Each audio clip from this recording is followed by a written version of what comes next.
नमस्कार मंडळी, आज सिंधुदुर्गात पहाटेपासून पावसाने जोरदार हजेरी लावली आणि त्यामुळे सगळे रस्ते, घरा, मंदिरा सगळी पाण्याखाली गेली. त्याबरोबर आम्ही गेलो पंधुरात. बघतो तर काय सगळीकडे पाणीच पाणी होता, कारण बाजूक असणाऱ्या नदीत पूर येऊन सगळा पाणी शेतात घुस आणि रस्त्यात दिलेला. त्यामुळे पंधूरचा ह्यो रोड बंद होतो.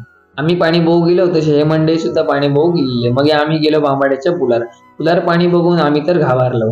ह्या पुराचं पाणी माझ्या मित्राच्या शेतात डायरेक्ट घुस आणि शेतीचं नुकसान केलंय. आंबाड्या गावची परिस्थिती खूपच बिकट होती. लोकांच्या घराघरात पाणी होता. नदीच्या बाजूक असलेली घरं अर्धी पाण्याखाली गेलेली. या भर पावसात आम्ही दोघे पावशी दिलेला पाणी बघू पुढे गेलो. बघतो तर काय 1.5 किलोमीटरचा ट्रॅफिक लागलेला होता. जो तो आपापल्या घरात जाव कसा गाव आता बघी होतो. आणि पुढे डोपरापर्यंत असल्यामुळे कोण गाडी घाली नव्हती, पण मोठे ट्रक मात्र जाय होते.